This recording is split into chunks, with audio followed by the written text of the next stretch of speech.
नमस्कार दर्शक बंधु। आज हूँ अक्टोबर मास 12 तारिख रविवार। आपण मानक पई नहीं आसीछु आज अनेक गुरुत्वपूर्ण खबर जहाँ आपण माने जानिबा निहाती जरूरी। वीडियोटी की गोटे लाइक करने सह अन्य मानक सह शेयर करंतु एवं आम चैनल ऑलिव न्यूज को सब्सक्राइब करंतु। आज प्रथम खबर, वर्षा जोगु प्रभावित होई पारे 22टी जिला। राज्यर अधिकांश अंचल में वर्षा संभावना रही।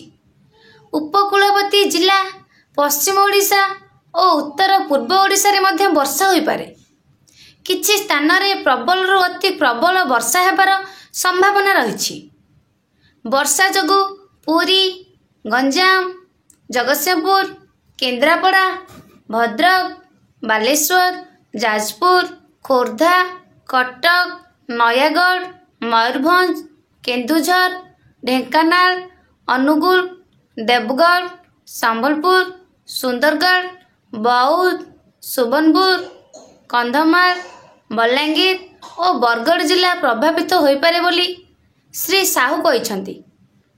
लघुचाप प्रभाव में भुवनेश्वर और कटक समेत अंचल आज उपकूल ओडिशा रे अनेक स्थान रे प्रबल वर्षा होईछि।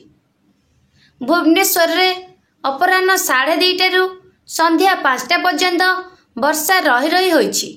सहरर मुख्य छक गुड़िकरे लोके नाही नथिबा असुविधार सामना करिसंती। परवर्ती खबर, राशन कार्ड नुआ व्यवस्था घोषणा कले सरकार। आम देश में गरीब लोक मानक पई राज्य सरकार राशन कार्ड सुविधा करिसंती। एही राशन कार्ड जरिया रे मासकु चाउल, गहम, चीनी इत्यादि सामग्री लोक माने पाई थांती। किंतु आजिकाली देश में राशन कार्ड को नहीं अनेक कथा सामना को आसुची। राशन कार्ड व्यवहार को नहीं अनेक समय रे विभिन्न तथ्य सामना को आसुची। वर्तमान राशन कार्ड धारी लगी बड़ खबर आसी पहुंची। एही मानकर कटिब राशन कार्ड जहाँ को नहीं एबे गाइडलाइन रे आसला नो व्यवस्था।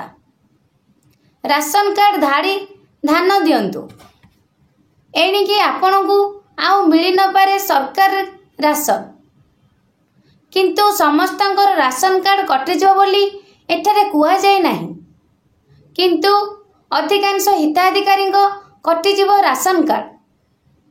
सेही मानकर राशन कार्ड कटिब जेउ मानकर सरकार निर्धारित अनुसार योग्य विभजित हेबे नाही। सरकार को पाखरु घोषणा होइथिबा नियम अनुसार 2023 मसीहा सुधा जो माने राशन पाउछंती सेमानक मध्यरु अनेक अयोग्य भावे विवेचित होइछंती। एहा पर भी सेमाने सरकार सुविधा पाउछंती, किंतु अनेक योग्य हिताधिकारी राशन पाइबारु वंचित होउछंती। समस्त योग्य हिताधिकारी पाखरे राशन पहुंचेबाकू एबे सरकार उद्यम करछंती। एबे आसंतु जानिबा केउ मानकर कटिब राशन कार्ड। जेउ हिताधी मानकर फ्लैट किंबा 100 वर्ग मीटर रु अधिक एरिया रे घर थिबो सेमानकर कटिजिब राशन कार्ड। जेउ मानकर 4 चकिया जान अछि सेमानकर मध्य राशन कार्ड कटिबो। ट्रैक्टर, अस्त्रशस्त्र लाइसेंस थिले मध्य मिलिबो नाही आउ राशन कार्ड। गाँव रे 2 लाख और सहर रे वार्षिक 3 लाख रु अधिक रोजगार करुवा व्यक्ति मानकु आउ मिलिबो नाही राशन कार्ड। जदि आपण माने एही नियम सबु रे खिलाफ करिसंदी तेबे आपणकर कटिजिब राशन कार्ड। एमिति कि नियम हेबो पर भी जो माने राशन कार्ड न फेराइबे सेमानकु विरुद्ध रे कार्यानुष्ठान ग्रहण करे बेली सरकार। खाली एतिके नुहे, बरम जेउ दिनरु सेमाने राशन नहीं छंदी सेही दिनरु सेमानकु राशन फेराइबाकू पड़िबो बोली कुहा जायछि। जदि आपण निजकु अयोग्य भाबुछंती तेबे तुरंत प्रशासनक सह जोगाजोग करी राशन कार्ड फेराई दियंतु। परवर्ती खबर, कमिला रोषेई गैस दाम। आज कमिला कमर्शियल सिलिंडर दर 19 केजी कमर्शियल एलपीजी सिलिंडर दर कमिला 91 टंका 50 पैसा दर कमिथिबा नै एबे सूचना आसुछि। फलरे एलपीजी सिलिंडर दाम कमिथिबा नै वर्तमान कुहा जाउछि। सिलिंडर दर 91 टंका 50 पैसा ह्रास पाइछि। कमर्शियल सिलिंडर दर आज खसिछि। दिल्ली रे कमर्शियल गैस दर 2028 टंका रहिथिला। सेठारे घरोई एलपीजी गैस दर किछि भी परिवर्तन होई नाही। केवल कमर्शियल गैस दर कमिछि। घरोई एलपीजी गैस दर किछि भी परिवर्तन करा जाय नाही। केवल कमर्शियल एलपीजी दर ह्रास पाइछि।